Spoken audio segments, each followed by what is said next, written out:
Qu'est-ce que tu as envie de vendre là aujourd'hui?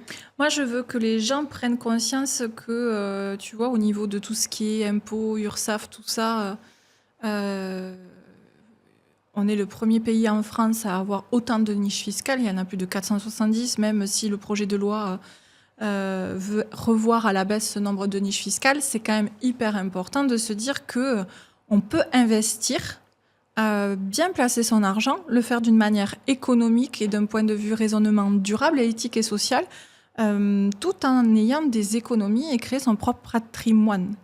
Et aujourd'hui, les gens, en fait, encore, tu vois, gestionnaires de patrimoine, soit tu as une étiquette toute moche qui te dit toi, tu vas me vendre un produit neuf de Decfisc ou tu vas prendre ta com au passage, Mhm. ou encore, oui, il va être là pour me placer son assurance vie, alors qu'un vrai conseiller en gestion de patrimoine, il est là pour apporter du conseil à ses clients. Moi, tu vois, je suis là avec mon équipe pour travailler pour nos clients. Mais tu es quand même d'accord qu'il y a énormément, voire la quasi-totalité des gestionnaires patrimoine ou même banquiers qui proposent des solutions juste parce qu'ils les ont dans leur boutique et qu'on leur a demandé de mettre ce produit-là en avant. Ah, mais carrément. Je suis 100% d'accord. C'est pour ça qu'il y a une vraie différence d'éducation financière en France. Au passage, on est les plus pourris, on est les plus nuls d'Europe. Alors que tu prends les pays anglo-saxons, les pays nordiques ou aux États-Unis, avoir un conseiller en gestion de patrimoine indépendant, un conseiller financier dans sa poche et de famille, c'est monnaie courante en fait. Alors que chez nous, cette étiquette, c'est déjà conseiller pour en les gestion, riches. c'est pour les riches. Et puis, tu vois, ça fait 6 ans et demi que j'ai créé mon cabinet, que j'ai fondé mon cabinet de conseil. Et encore, lorsque je dis je suis conseiller en gestion de patrimoine, on me dit, ah, mais en fait, tu gères le patrimoine de tes clients, tu gères les biens, les entrées, les sorties. Non, en fait, c'est pas ça. Et c'est très méconnu. Mm. Très, très méconnu. Ouais, j'avoue qu'à un moment donné, on avait fait une séance avec moi et j'avais été super étonnée de toutes les solutions que tu avais pu trouver. Surtout que ta spécificité, c'est quand même, tu peux partir d'un petit chiffre d'affaires et tu peux accompagner un grand, grand chiffre d'affaires. Et c'est ça qui est intéressant chez toi, je trouve.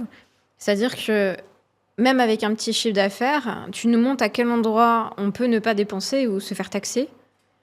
Et alors qu'on a l'idée reçue que de toute façon, on va se faire agresser, voler, sans y, mais presque.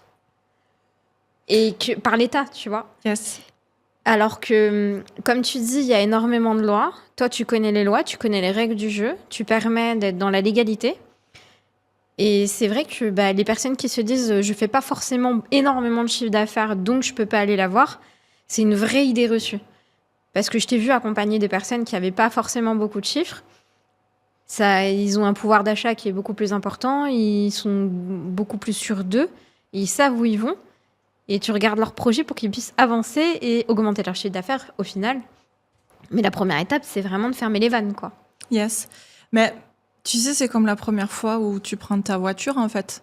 On n'aurait jamais eu l'idée de prendre la voiture de nos parents à l'époque sans avoir passé le code et avoir eu le permis ou au moins la conduite accompagnée. Alors, et de se mettre à au notre volant. époque, oui. Oui. Parce qu'à l'époque de nos parents à nous, mon grand-père, par exemple, il a eu le permis.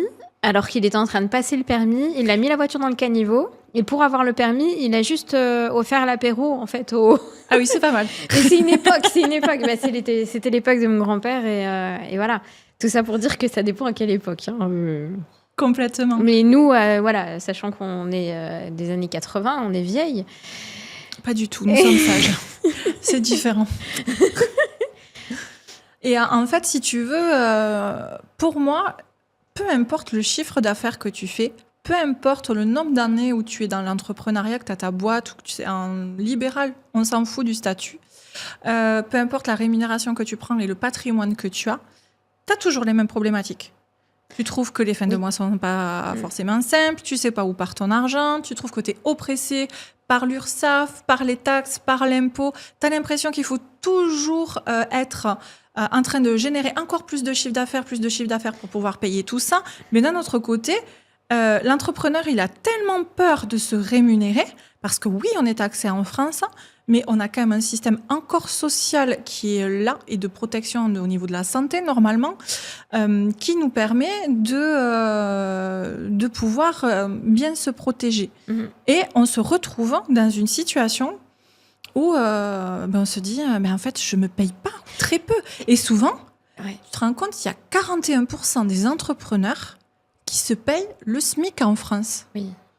Ah bah, ça m'étonne pas du tout. Et on dit... Et quel que soit le chiffre d'affaires. Quel que soit le chiffre d'affaires. Et c'est vrai que si, au départ, tu compares ton compte personnel qui bouge pas, ou très peu, suivant les dépenses futiles ou non futiles, tu t'aperçois qu'il y en a un qui fond comme neige au soleil, et l'autre qui reste assez stable et où tu sais où part l'argent, parce que tu sais si tu as fait des dépenses incongrues, si tu as fait un peu n'importe quoi, ou qu'au contraire, tu as été raisonnable, quoi. Et tu vois, là-dessus, on a fait une étude justement avec mon équipe, on a fait un panel, on a mis en place, quand on travaille avec nos clients, on ne se limite pas juste à répondre, tu vois, à leurs préoccupations, à leurs objectifs. Non, on va faire une analyse en profondeur et on va même travailler avec eux sur leur relation à l'argent. Parce qu'on a une vraie psychologie par rapport à l'argent. C'est comme quelqu'un qui est face à le comportement, tu vois, qu'il a avec l'alimentation. C'est exactement la même chose. Et on leur fait faire ce travail où ils prennent les 3 derniers mois de relevé de compte. Alors, c'est très intéressant, tu sais, quand tu as eu les vacances ou quand il y a eu les périodes de fêtes de fin d'année, tu vois. Et on leur fait classifier leurs dépenses en dépenses utiles, essentielles, les dépenses de confort et les dépenses futiles. Eh bien, lorsque l'on a fait ça pour la première fois, quand j'avais mes clients en consultation, la première chose qui sortait, c'était « je suis en colère ». C'était sur la défensive. C'est ça. Parce et puis vraiment, au début, c'était le déni, quoi. Je veux pas voir, je veux pas voir, je veux pas voir. Toi, tu mets le caca sous les yeux, tu te dis bon, bah voilà, ça va pas. C'est ça. Et mais ça fait prendre conscience, mais du coup, en effet, on est obligé après. Comme dit une personne que je connais très bien qui fait de l'hypnose, il dit une fois que tu es conscient, tu deviens conscient. Donc une fois que tu le sais, tu peux devenir conscient. Je vois de qui tu parles. Voilà. C'est une excellente image. C'est ça, c'est ça. Et c'est exactement ça, suite à ton rendez-vous. Mais tout à l'heure, tu disais le statut, on s'en fout. Oui et non, parce que je sais que tu peux intervenir même avant le statut pour aussi bien choisir par rapport à l'objectif de la personne. Ah, oui. Parce qu'il y en a plein qui m'ont dit « Ouais, non, mais moi, je me mets en SASU, c'est mieux et tout, je sais pas quoi. » Puis au final, je m'aperçois qu'à chaque fois qu'ils se versent un salaire, ils paient à ce moment-là énormément. Alors que ceux qui sont en URL, dès qu'ils se versent un salaire, ils paient pas forcément, ils paient beaucoup moins de charges patronales et salariales. Donc tout dépend quelle activité tu fais, si tu es dans le service, il y a plein de choses. Donc le statut, quelque part, c'est encore mieux si tu interviens avant même le statut, quoi. 100%. C'est pour ça qu'on a de plus en plus d'entrepreneurs qui viennent nous voir parce que on ne choisit pas un statut juridique par rapport ou un statut social, parce que le choix du statut juridique entraîne le statut social, ça en découle, uniquement par rapport à dans quel sens tourne le vent, tu vois. Ou c'est la mode, à un moment, c'était le mode de la SASU, parce que tous les entrepreneurs, les artisans, les commerçants en avaient marre de payer de l'URSSAF et d'avoir des rattrapages URSSAF. Donc, plutôt que d'apprendre à aller contrôler ces choses-là, alors que moi, tu vois, c'est des choses que j'ai mis en place pour moi et qu'on met en place pour nos clients, mais on a dit, bon allez, on éradique le problème URSSAF, hop, on passe un SAS ou un SASU, c'est terminé. Et en fait, non, parce que tu as presque 68%, tu vois, entre 68 et 73% de charges. Donc, quand tu veux te prendre 1000 balles, tu as entre 680 et 730 euros ce qui est énorme. De cotisation. Tu vois, et encore, tu n'as pas forcément le droit au chômage. C'est ça. Si tu viens à planter ta boîte, comme 70 000 entrepreneurs qui ont planté leur boîte l'année dernière, tu vois. Donc, oui, on le choisit bien sûr avant. Et pour moi, c'est un réel mode de fonctionnement.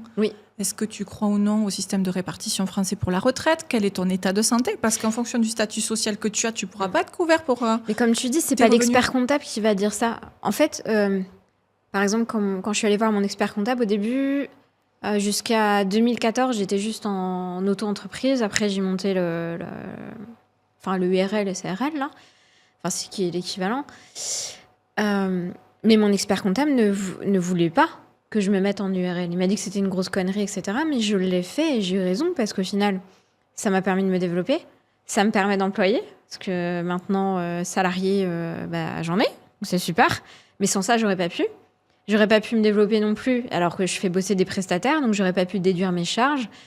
Donc, comme tu dis, c'est en fonction du projet de la personne. Et l'expert comptable, lui, il juge au moment présent par rapport au chiffre d'affaires du moment présent. Mais au moment où tu commences, tu as 0 en fait sur le compte parce que tu n'as pas encore de clients. C'est ça. Tu n'as pas encore de clients et la vision de l'analyse, de l'expertise comptable, elle est toujours basée par rapport à une recherche d'un prévisionnel, ce fameux prévisionnel sur 3-5 ans, pour voir la projection que tu vas faire. Mais qui n'est pas un objectif en soi. Non. C'est un prévisionnel rationnel, je sais pas, c'est même pas le mot, mais... c'est mathématique par rapport à des statistiques. Est-ce que tu sais comment sont faits les prévisionnels ? C'est un tableau Excel, quoi. Et tu fais avec la valeur basse, la valeur moyenne, la valeur haute, mais avec les paramètres du moment présent. Donc, si le moment présent, tu commences à 0, en vrai, tu calcules sur Walou, quoi. C'est aussi fait, tu vois, par exemple, je vais prendre tes coiffeurs. Tu veux t'installer, ils vont aller regarder les bilans des autres coiffeurs qui sont en entreprise individuelle ou en SARL. Et combien en moyenne ils font, valeur basse, valeur moyenne, valeur Exactement, haute. Donc c'est toujours des statistiques. Alors que si tu montes ta société et que tu as un coiffeur qui est atypique, ou tu fais ton vrai concept avec l'objectif de, évidemment que tu vas pas réussir de la même manière. Je te prends mon exemple. Oui. Conseillère en gestion de patrimoine, je m'installe, je cherche à m'installer. Premier expert comptable que l'on me recommande, tu vois, qui m'a été recommandé, m'a dit, mais Madame Maté, perdez pas de temps en fait. Dans 6 mois, vous n'existerez plus.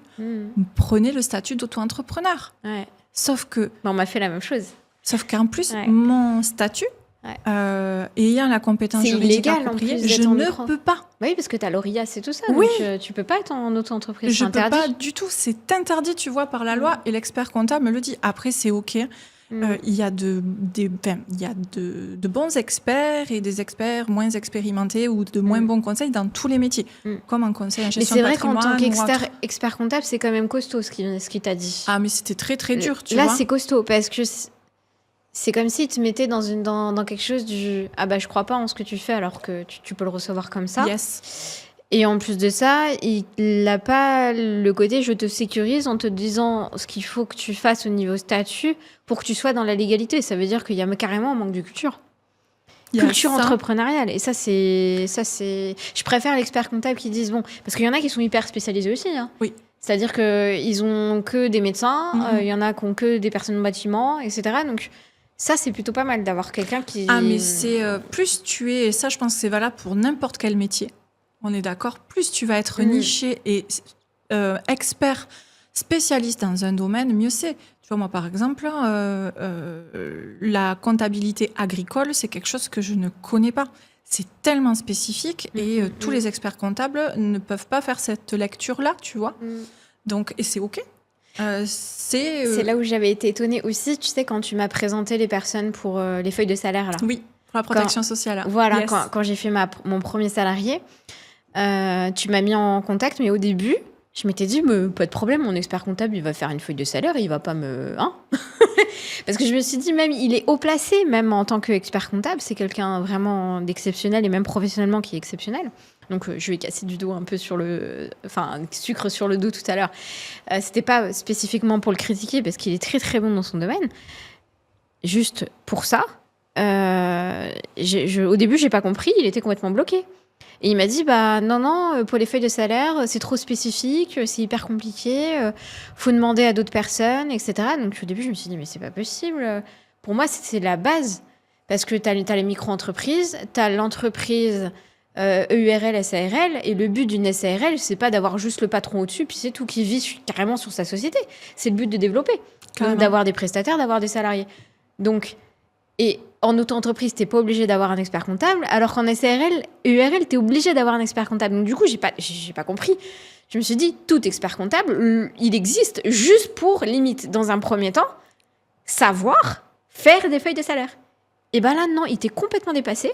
Et il m'a dit, moi, limite, je sais plus faire, je veux pas prendre de responsabilité. Il a été très honnête. Et je trouve ça très humble de sa part, tu vois, de te dire ça. Il m'a pas mis dans la merde. C'est quelqu'un d'exceptionnel. Au niveau humain, il est génial. Mais j'ai été étonnée. Tout ça pour dire que même dans le principe de la psychologie du truc ou même de la... Normalement, tu ouvres une URL ou une SRL pour développer et engager des gens. Mais le métier de l'expertise comptable, il est quand même en mal parce que, tu vois, un service social, c'est comme ça que ça s'appelle, les personnes qui s'occupent des fiches de paye, des contrats et tout ça. La France est très protectionniste par rapport aux salariés, énormément. Et en fait, elle va venir tellement faire évoluer les lois, les conventions collectives, les accords de branche, toutes ces choses-là, qu'ils n'ont pas le temps d'être informés, tu vois. Ils ont tellement de veille à faire par rapport à l'expertise comptable, à la fiscalité, que c'est très compliqué de se mettre à jour sur quelque chose qui évolue énormément. Et peuvent commettre des erreurs. Voilà, et lui, il avait peur de commettre des erreurs. Et puis, il aimerait prendre sa retraite après derrière aussi. Il adore ses clients. Il veut jamais les mettre dans la mouise. Et puis, c'est Monsieur Sécurité. Il est capable de t'appeler pendant 1 heure pour pouvoir te dire par A plus B pourquoi il ne faut pas que tu prennes telle décision comme si c'était ton daron qui s'inquiétait pour toi parce qu'il ne veut pas que tu sautes du haut de la falaise. Sauf que des fois, il y a un élastique. Mais lui, il ne le voit pas, l'élastique. Et même, je me souviens, à un moment donné, il m'avait dit « Ah, vous avez tenu... parce que j'avais tenu au-delà de 2 ans, puis après, depuis beaucoup d'années. Et il m'avait félicité derrière en disant « Disons, mine de rien, ça avance. Et puis tous les ans, il y a plus de chiffres. Et puis, bravo, vous avez tenu. Finalement, et puis, il n'a pas trop de fierté. Enfin, il n'a pas d'ego mal placé, c'est ça que je veux dire. Et il m'a tout de suite dit « Bravo. Et j'ai eu tort de vous détourner peut-être éventuellement de ce choix, alors que c'était un choix auquel vous croyez dur comme fer. Et je me sentais mal en tant qu'auto-entreprise. C'était micro-entreprise même à l'époque. Et tu sais, le métier, les métiers que l'on fait, tant toi que moi, tous les métiers, tous les nouveaux métiers que vont amener l'IA, par exemple l'intelligence artificielle, il n'y a pas de retour en fait là-dessus. Il y a encore 15 ans, 20 ans, tu allais à l'école, tu faisais des études, tu apprends un métier et tu commences salarié. Quand tu vois la nouvelle génération, ils ont plus envie. Ils veulent plus aller passer leur bac.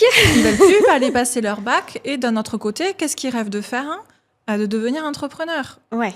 Ou on regarde même nous. Alors toi, tu as été entrepreneur depuis le début. T'es resté 2007, ouais. Quelques mois, tu étais resté juste salarié. Moi, tu vois, j'ai évolué en changeant de banque, en intégrant un cabinet de conseil.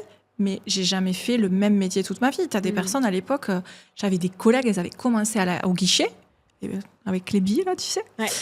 Et elles ont fini, tu vois, à l'accueil. Mais c'était OK, c'était comme ça. Donc les générations évoluent aussi. Oui. Et nos métiers... C'était la sécurité. Exactement. Et nos métiers, finalement, ils ne les connaissent pas, ils n'ont pas de retour là-dessus. Moi, mon métier, pour 94% des conseillers en gestion de patrimoine en France, ils ne travaillent que sur des commissions. C'est-à-dire que le conseil est gratuit. Déjà, moi, c'est pas possible. Je passe du temps. Donc non.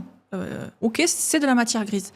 Mais quand tu vas voir ton médecin, il y a l'expérience même. On est d'accord. Et tu payes tes 30 balles à la sortie, tu vois, pour 10 minutes ou un quart d'heure. Oui, mais tu payes les années d'études, tu payes l'expérience, tu payes tout ça, l'expertise de la personne. Exactement. Et depuis le départ, j'ai dit, je vendrai sur honoraire parce que je suis pas rattachée à une marque. Je ne suis pas rattachée à un assureur, à un réseau de conseillers en gestion de patrimoine comme il en existe beaucoup en France. J'ai décidé d'être comme les 6% des cabinets de conseil en gestion de patrimoine et de travailler pour mes clients avec une lettre de mission qui sert de contrat. Et je suis rémunérée sur honoraire et c'est OK. Et comme ça, tu n'as pas aussi à recommander tel produit juste parce que la marque t'a imposé ça. Je sais qu'il y en a beaucoup dans la banque. J'ai eu beaucoup de clients qui sont anciens banquiers d'affaires ou banquiers. Il y en a même une, elle se supportait plus dans la glace parce qu'on lui disait vendez ça à des personnes âgées et c'était pas ce dont avaient besoin ces personnes âgées-là, quoi. Et elle se supportait plus et elle a vrillé. Elle vend des bijoux maintenant. Tu vois, elle a pété un câble et elle a complètement... Je peux comprendre. C'est sûr. Mais tu vois, sur ces trucs-là, je pense que je suis partie à temps, avec choix, parce que j'ai toujours pu me regarder, tu vois, dans un miroir. Et encore à aujourd'hui, c'est vrai, et encore plus aujourd'hui, parce que je suis vraiment là pour mes clients. Les préconisations, les conseils stratégiques que je leur préconise, ils sont libres d'aller faire leur marché, tu vois, de trouver leurs propres solutions. S'ils veulent qu'on travaille pour eux et qu'on les mette en place, avec grand plaisir. Mais avant tout, c'est le conseil qu'on leur apporte. Et ça, c'est c'est primordial. Et c'est là où créer sa liberté d'être entrepreneur et de créer vraiment un mouvement qui nous ressemble à notre manière de travailler, pour moi, c'est la plus belle des richesses. Bah, juste pour te dire, je t'avoue, il y a eu pas mal de paramètres, mais par exemple, pour l'engagement du premier salarié, il y a eu le fait que ce futur salarié qui commence lundi, ce salarié est hyper motivé. Je t'avoue qu'avec toutes les procédures qu'il faut faire pour pouvoir l'engager dans un premier temps, c'est une galère sans nom. Et si t'avais pas été là, mais j'aurais eu, je sais pas si je l'aurais fait avec confiance, tu vois. Et le fait que tu me dises, t'inquiète pas, on va faire par étapes, ça m'a permis de comprendre en fait les différentes étapes et d'être indépendante là-dedans. Donc si c'était à refaire, je le referais encore pour me rassurer avec toi. Mais en tout cas, voilà, s'il n'y avait pas eu tous ces paramètres-là, je pense que j'aurais pris mes jambes à mon cou et je me serais dit, bon, bah, c'est pas pour maintenant. J'aurais peut-être fait la sécurité et je l'aurais pas engagé. Et c'est là, tu vois, où ça a fait la différence, c'est que je suis moi-même entrepreneur. Je suis passée par là. Et je pense que les personnes qui vont nous écouter se dire, mais attends, les conseillers en gestion de patrimoine n'est pas justement pour faire de l'investissement immobilier et placer de l'argent. Non, je suis là pour accompagner les chefs d'entreprise, les entrepreneurs, les professions libérales, peu importe, comme tu disais, tu vois, le statut social ou juridique, parce que c'est faire attention à tout ça. Il y a énormément de paramètres, tu vois, il y a les lois, si t'es pas au courant de tout, tu peux vraiment avoir des gros problèmes. Et c'est pas parce que t'as un bon entrepreneur spécialisé dans ta branche à toi que tu connais ces lois, sauf que en France, je sais très bien que t'es dans l'obligation de pas ignorer la loi, en fait, et t'es responsable. Même l'expert comptable, je crois même que c'est un des seuls pays où l'expert comptable te fait signer quelque chose que tu comprends pas et dont t'as la seule responsabilité entière que l'expert comptable fasse la boulette ou pas. C'est déjà arrivé même à certains clients.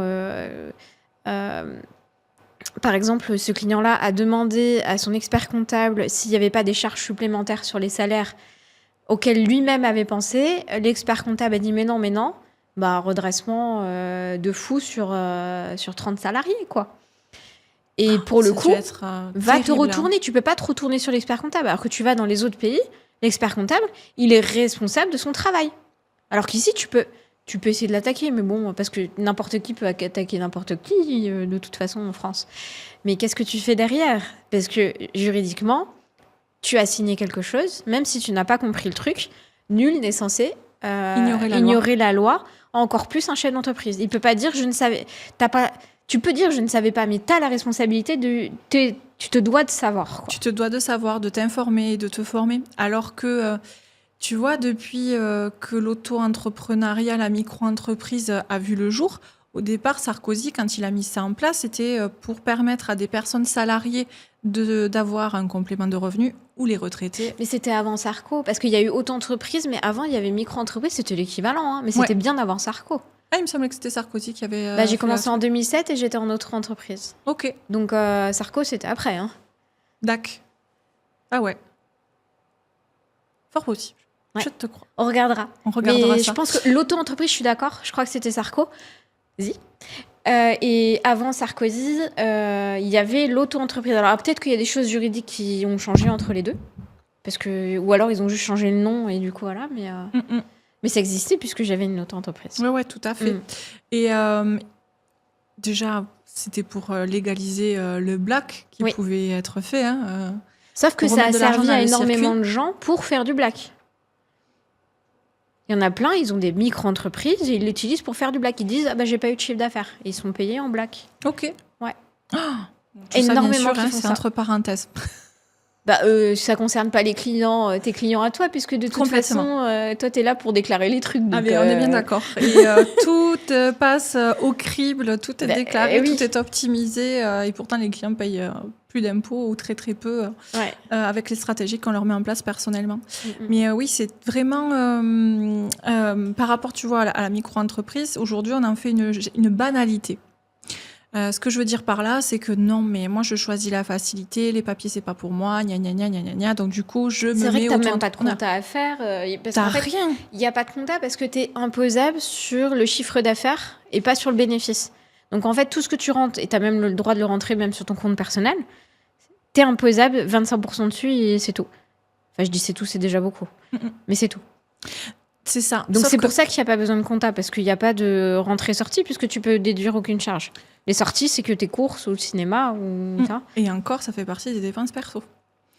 Oui, mais comme tu es imposable sur la totalité, Oui. tu peux le mettre sur ton compte bancaire à toi, et ce que tu vas dépenser, c'est ton compte courant personnel. Complètement. Donc, mais c'est pas des dépenses entreprises, puisque tu peux pas les déduire. Tout à fait. Donc, Et c'est là, tu vois, où c'est intéressant, tu vois, ce que tu dis, parce que tu fais très bien la différence, la distinction entre tes dépenses pro et perso, Marie. Mais combien il y a d'entrepreneurs qui n'arrivent pas à faire cette distinction-là? Ah bah, l'autre jour, c'était... Bon, je vais pas dire le nom. Une personne qui m'écrit, qui a bossé pour moi beaucoup, et qui me dit « Je crois que tu as le droit à un costume par an. » Mais je sais que non. J'en ai parlé à mon expert comptable. Il m'a dit « Mais non, en fait, un costume, genre un beau costume, quoi, tu vois. » Oui. Mais non. En fait, Pas le costume mais je peux du comprendre. prêt-à-porter, Si on réfléchit, par exemple, à l'anglaise, chez les Anglais, ok. Parce que tu peux même justifier du dentifrice. Pour avoir les dents blanches et parce que, en tant que commercial... c'est pour ton image. C'est pour mon image. Ça peut se justifier. En France, pas du tout. Ah oui, complètement. Enfin, je crois pas. Mais en tout cas, l'expert comptable, et c'est l'expert comptable de la personne qui me l'a dit. Et c'est pas... Enfin, c'est un conseil d'un expert comptable, quand même. Tu vois? Donc... là, c'est pareil. Le mec, il va se rajouter son petit costume tous les ans pensant que ça y est, c'est bon. Sauf qu'il peut se faire redresser juste pour ça. Ah ben tout à fait. Et ça, c'est abus de biens sociaux, même, en plus. Abus de biens sociaux, tout à fait. Social, oui, pardon, oui. Et c'est aussi, pour moi, l'auto-entreprise, la micro-entreprise, c'est le statut de la précarité. Oui. Parce que sur une année, tu cotises 3 trimestres pour ta retraite et tu en as un qui sort tous les ans. Alors oui, tout le monde va dire oui, mais de toute façon, on ne croit pas à la retraite, on ne l'aura jamais, nanana. Sauf qu'à un moment donné, on aura toujours un minimum. Oui. Et puis, quand bien même, si on voudra toucher ce minimum-là, il faudra que l'on ait cotisé, validé un certain nombre de trimestres. Donc, imagine. C'est là-dessus que l'expert comptable est bon, d'ailleurs. Ouais. Parce que lui, il arrive à te faire valider les trimestres et c'est peut-être même son objectif. Et c'est un des trucs où l'expert comptable, s'il est bon, arrive à bien te le faire. Oui, s'il regarde la partie retraite. Ouais. Tout à fait. Moi, il regarde beaucoup ça. D'ailleurs, je comprends rien quand il me le dit, mais je dis ok, ça vous fait plaisir. Chaque fois, il me dit bon, c'est bon, on a nos trimestres et tout. Cette année, on n'a même pas eu besoin de faire des calculs. Bon. Ouais, je dis ok, si t'es content, je suis content. Mais c'est génial. Mais oui, mais je comprends pas forcément. Il a ce côté anticipation que très peu ont. Mais tu vois, moi, j'ai mis 6 ans et demi, j'ai mis 5 ans à trouver l'expert comptable qui me comprenait. Je l'ai eu au téléphone. C'est un des seuls à lire les 4 accords Toltec. Les accords Toltec. Hein. Il m'a conseillé un livre d'ailleurs. C'est vrai ? Je l'ai eu au téléphone. Ouais. David, si tu nous vois. Ouais, il est génial, il est humain, il est là pour être dans la communication, dans la compréhension de ce que veut l'entrepreneur. Et il n'a pas de jugement par rapport à la manière dont on veut travailler. Et ça, pour lui, c'est... Enfin, pour moi, mais c'est extraordinaire. Quand je lui ai dit que j'allais développer sur le digital, que je faisais ça, il a cherché à comprendre, tu vois. Il m'a posé beaucoup de questions. Il dit, tu vas pas te limiter à aller juste dans le réseau à côté de chez toi ou dans ta ville. Non, pas du tout. Et c'est hyper précieux parce que il comprend. C'est un humain qui te pousse. Exactement. Au lieu d'essayer, comme un parent, de voir toujours le pire. Même s'il le montre, enfin, il te le dit, te dit attention, là, tu vois. Là, t'as un peu abusé, là, t'as trop dépensé d'après moi en termes de... Ouais, il te dit. Il est... Et puis, il est humain. Il n'est pas uniquement dans des chiffres. Donc, c'est un super expert comptable. Bah, il voit les projets. Parce que c'est le projet... quelque part qui fait aussi l'argent que tu vas générer et pas l'inverse quelque part des fois. Et puis on va pas se mentir, monter sa boîte, c'est comme si on avait un nouvel enfant. Hein. Oui, ça coûte des sous au départ et puis après on espère qu'il s'occupe de nous après. Petit message pour ma fille, si tu veux t'occuper de moi après, tu peux. Ça c'était pour nos grands-parents ou arrière-grands-parents. Ouais, je veux vivre chez toi ma fille. Qu'est-ce qu'elle m'a dit ? Ah oui. Non, bah non. Elle m'a dit je vais récupérer ta maison, elle m'a dit. Et puis dans le jardin, il y aura ta tombe et puis je viendrai discuter avec toi. Oh, trop mimi. Non, c'est pas Mimi, c'est horrible. Mais si, ça veut dire qu'elle va s'occuper de toi même après, que tu Elle a sois dit je te toujours chez toi. parlerai, tout ça. Enfin, juste avant de se coucher, elle me raconte ça. Moi, ça m'a rendu un peu... Triste. Non, c'est rigolo. C'est rigolo parce que c'est la vision d'une enfant de 6 ans, tu vois. Il y a un côté un peu naïf, mignon quand même tout, quoi. Ah, mais c'est sûr. C'est sûr, c'est sûr. Tu vois, le fait d'être libre de toute action, de toute solution, avec le cabinet, c'est ma manière d'aller chercher les pépites, les placements, les solutions d'investissement qu'on va pas retrouver, tu vois, dans toutes les banques qui sont là sur nos places. J'ai vraiment retrouvé ça chez toi, que je n'ai vu chez personne d'autre, parce que je suis venue, je t'ai dit, ouais, comme une petite victime, là. Ça, de toute façon, j'ai pas le droit. Ah bah si, regarde, tu cliques là, tu vas sur tel site, et là, t'as le droit à ça, t'as le droit à ça, t'as le droit à ça. Je suis, mon Dieu, tu m'as ouvert un monde, en fait. Et je pense que tes clientes diraient beaucoup plus, parce que, pour le coup, j'entends parler de ton accompagnement, surtout par tes clientes. Moi, j'ai touché à une infime partie, et j'ai trouvé ça déjà génial, tu vois. En effet, j'ai vu ça chez personne, le côté où t'as l'impression que oui, en tant que chef d'entreprise, de toute façon, t'as pas d'aide, t'as pas de machin, t'as pas ci, t'as pas ça, et puis mal. Tu te résignes un peu. Tu penses même pas à la résilience. Tu es résigné. Oui. Et toi, tu débarques et tu dis, bah si, il y a cette solution, les gens sont pas au courant, mais si, tu peux déduire ça, et puis machin, et puis ça peut te payer ça, puis ça peut payer pour ta fille, telle chose. Avec ma société? Bah oui. Ok. C'est légal? Bah ouais. Ok. Bon bah go. Oui, c'est dans le code général des impôts. C'est ça qui est fou. Non mais oui. Tout de suite, quand tu m'as dit, même pour les CESU, là, comme quoi ça peut être ma société et tout ça qui pouvait payer les cours de ma fille, j'ai fait, waouh, quel soulagement, c'est chouette. C'est là où, tu vois, ça, c'est toutes ces petites choses, toutes ces petites ficelles légales qu'il y a dans le code général des impôts ou dans d'autres codes, tu vois, qui permettent de construire vraiment les choses et de se construire, comme je l'appelle, notre propre richesse personnelle. Et c'est en cela que, encore une fois, peu importe les projets, peu importe les chiffres d'affaires, peu importe l'argent que l'on gagne, c'est ce que tu gardes. C'est ce que tu gardes pour toi, pour le valoriser et pour en profiter. On n'est pas là pour faire du métro boulot dodo, tu vois, on n'est pas venu sur cette terre pour faire ça. C'est vrai que si tu te récompenses pas, il paraît que le cerveau se fatigue, parce qu'il comprend pas pourquoi il bosse. Et comme on est fait pour vivre dans le moment présent, si tu sais pas pourquoi tu bosses et que tu te fais pas des récompenses, ça fonctionne pas, quoi. Du coup, tu vis dans la frustration. Et qu'est-ce qui se passe le jour où l'entrepreneur qui bosse comme un taré, comme un malade, pour sa boîte, pour ses collaborateurs, pour ses clients, il arrive enfin à prendre du temps pour lui. Paf, prend la carte bleue. Et là, c'est du grand n'importe quoi, c'est du craquage. C'est comme les personnes qui ont des régimes alimentaires hyper stricts et qui passent devant, tu sais, la pâtisserie, qui voient leur dessert préféré qu'ils n'ont pas eu depuis des mois. Mais ils sont en manque. Allez, ils sont en manque. Juste une fois. C'est comme quand les personnes qui arrêtent de boire ou de fumer, allez, juste une.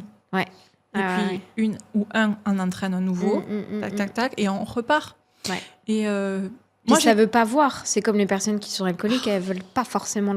Et puis toute la famille autour joue le jeu de pas montrer. Il faut surtout pas dire qu'il est alcoolique alors qu'il l'est.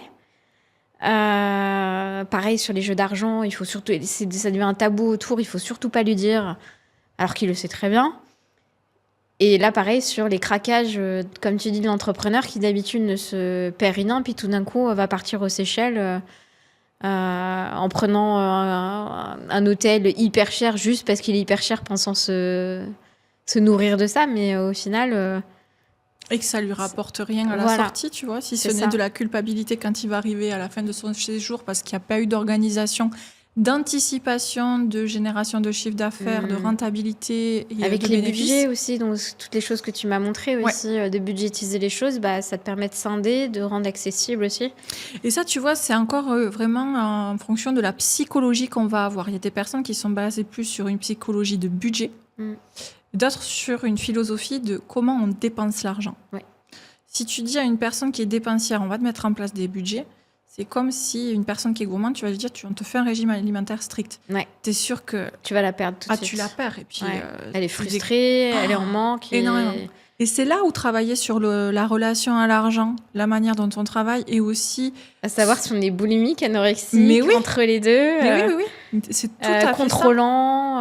Ouais, bien sûr. Tu vois, le côté plutôt... Parce que c'est complètement comparable, puisque il y en a qui vont acheter énormément de choses à un moment donné, comme quand il y a la boulimie, c'est pour combler manque affectif. Et là, ces personnes-là, c'est comme si tu leur disais, arrête de donner de l'amour. Mais souvent, arrête d'aller dépenser, arrête de te donner de l'amour. Ils le prennent comme tel. D'un coup, on les frustre comme un enfant. C'est des achats doudous, des achats réconfortants, ou quand il y a eu le plaisir J'en ai besoin de l'avoir, tu as la sérotonine qui est... comme quand tu achètes une voiture, sur le coup, tu as même l'impression d'être super heureuse. Pareil.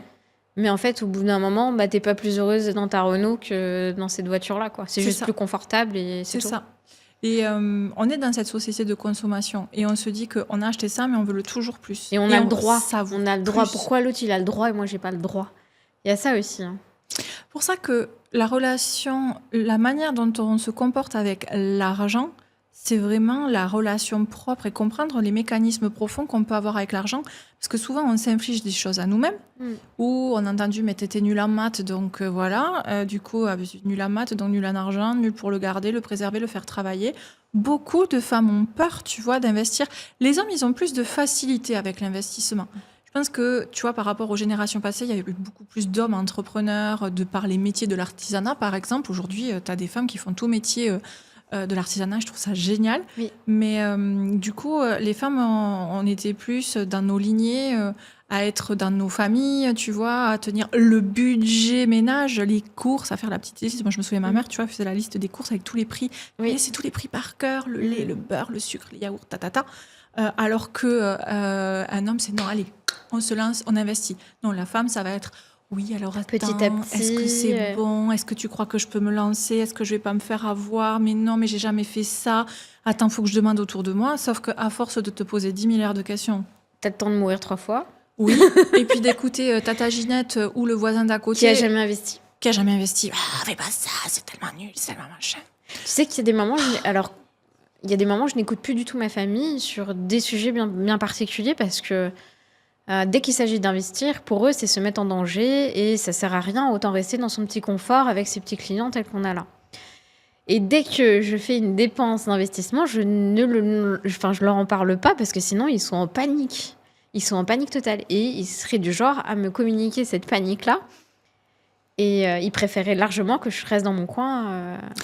Tu vois, j'ai une cliente que je suis depuis 2021. On a réussi à lui démêler un sac de nœuds sur un investissement en loi de défiscalisation, bref, qui n'existe plus aujourd'hui, parce que son banquier lui avait proposé d'investir 40 000 euros de plus qu'elle n'allait pas pouvoir défiscaliser tous les ans, tu vois, c'est quand même énorme. Elle pensait qu'elle avait juste fait, tu sais, la réservation du bien. Non, au final, il lui avait fait signer le contrat de promesse d'achat et elle avait déjà son financement. Wow. Donc on a réussi à lui faire sortir tout ça parce qu'en fait il y avait des fautes, des erreurs juridiques au niveau des documents et depuis, chaque fois qu'elle veut se remettre, tu vois, dans cette philosophie d'investir, en fait, elle a son compagnon qui la bloque complètement. En plus, tous comme les quoi, deux... l'entourage, ça compte énormément. Mais énormément. Ouais. Et ils ont eu, par leur histoire, tu vois, des problématiques de construction, des problématiques... Donc, il y a toujours quelque chose qui ne va pas et qui lui fait peur. Oui. Et là, je suis tellement heureuse, tu vois, ça fait 4 ans, ça y est, elle va enfin réaliser son premier investissement locatif. Super. Et là, elle est focus, elle sait que tout est carré, tout est cadré. Tout a été montré, étudié, rentabilité noir sur blanc. C'est l'avantage de passer par toi, c'est ça que je veux dire. C'est que tu arrives à retirer cette peur-là puisque toi, de ton côté, rationnellement, tu as évalué le risque et tu as vu que c'était bon.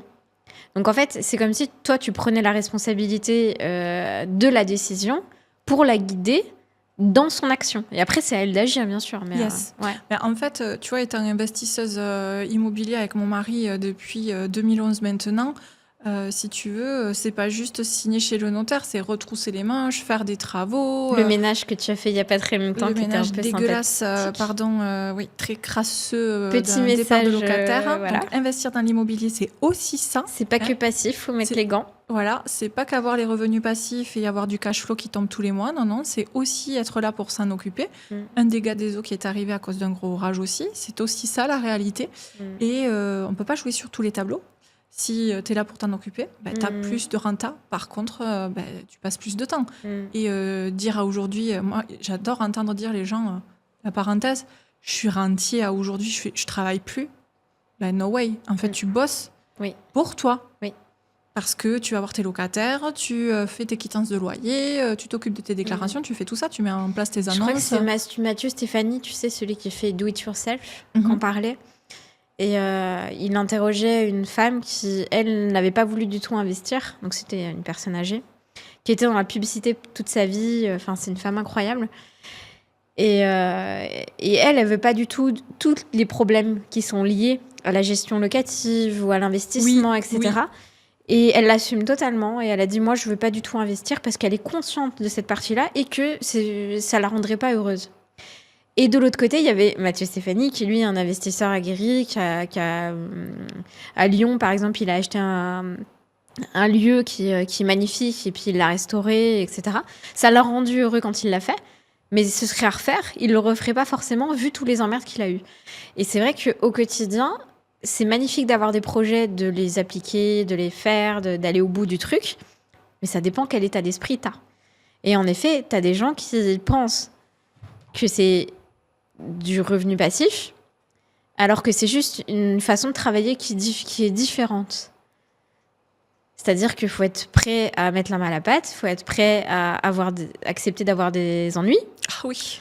Le risque zéro n'existe pas. Voilà, de bien s'entourer pour pouvoir limiter la casse aussi, que ce soit pour le juridique ou pour le reste. Et pas être trop émotionnel aussi, parce que sinon ça peut en effet te bousiller ton présent. Mais c'est un état d'esprit. C'est le côté indépendant, je pense. C'est ça, et puis il y a pléthore de formations sur les réseaux sociaux, co-living, Airbnb, sous-location maintenant, travaux déficit foncier, nanani nanana, ils vendent tous leur méthode. Oui. Mais en fait, la personne qui voit cette formation, il y en a qui sont excellentes. Il y a Marchand de Biens aussi, qui a de plus en plus le vent en poupe. Mais personne ne se pose la question de savoir, est-ce que par rapport à ma situation, par rapport à ma fiscalité, par rapport à ce que j'ai déjà ou ce que je veux créer... Est-ce que je suis dans les clous par rapport à ce que je veux plus tard? Et puis, autant, tu vois, d'un point de vue financier, il faut savoir diversifier ses placements. Oui. Mais c'est exactement la même chose dans l'immobilier. Tu diversifies ton parc immobilier. Tu vas pas faire que du meublé, tu vas pas faire que du Airbnb, tu vas pas faire que de l'étudiant, tu fais pas que du co-living, tu fais pas que de la location nue. Mais non. Et ça dépend de l'emplacement. Enfin, je veux dire, suivant tel ou tel emplacement, tu vas pas choisir les mêmes il y a l'emplacement. Et puis c'est surtout que tout le monde a compris que de faire du meublé, ça permettait d'optimiser au maximum, tu vois. Mais la niche, elle y est plus. C'est LMMP, c'est ça? Oui. Elle y est plus, celle-là, je crois. Alors, si, elle y est, mais ils ont fait des modifications par rapport à ce statut-là. Parce que tout le par monde rapport le faisait. À la revente en cas de plus-value immobilière. Voilà, c'est ça. Mais c'est logique, à un moment, tu peux pas gagner sur tous les tableaux. C'est OK. Maintenant, la mauvaise raison que l'on a et que la majorité des Français ont, c'est qu'ils vont aller chercher à construire leur patrimoine uniquement sur une niche fiscale. Un truc à la mode. Et en fait, en stratégie patrimoniale, si tu te bases exclusivement sur le fiscal, ça s'appelle un défaut de conseil. Et c'est de l'abus de droit. Tu ne fais pas les choses pour du fiscal. Que la conséquence, ça soit de l'optimisation fiscale, oui, c'est toléré et c'est accepté, parce que le Code général des impôts permet ça. Quand il y a une enquête, etc., c'est aussi à l'interprétation. À savoir si tu as grugé ou pas grugé, c'est l'interprétation du contrôleur qui va décider si tu as fait ça dans le but d'optimiser ou si l'optimisation était une conséquence de ta stratégie. Tu vois, j'ai un entrepreneur que j'accompagne depuis quelques mois maintenant. Il a été cofondateur d'une superbe start-up qui a levé des millions d'euros et qui génère des dizaines de millions d'euros chaque année. Il a vendu une partie de ses parts et il me dit, mais là, je vais me faire matraquer par les impôts. J'ai 35 000 euros de plus à donner. Oui, parce qu'il y a une année de décalage toujours. Bien Donc sûr. ça, c'est une question de gestion de trésorerie. Si tu le sais pas, tu mets pas de côté ce qu'il faut. Et après, tu te fais allumer l'année d'après. Et au-delà de ne pas mettre ce qu'il faut de côté. C'est comme les gens qui vous mettent à la retraite alors qu'ils gagnent énormément au lieu de faire des pré-retraites ou ce genre de choses. Oui, mais au-delà, Marie, de mettre l'argent, d'être dans l'anticipation pour mettre l'argent de côté pour payer, c'est quelle stratégie tu mets en place pour payer beaucoup moins d'impôts ou ne pas en payer. Oui, c'est sûr. Tu vois ? C'est sûr. Et sur ces 35 000 euros, clairement, il aurait pu en économiser bien, en tout et pour tout, 25 000. Ah oui, quand même. Merci pour cet échange. Échange toujours hyper enrichissant, Marie. J'adore discuter avec toi. J'adore parler finance. Yeah.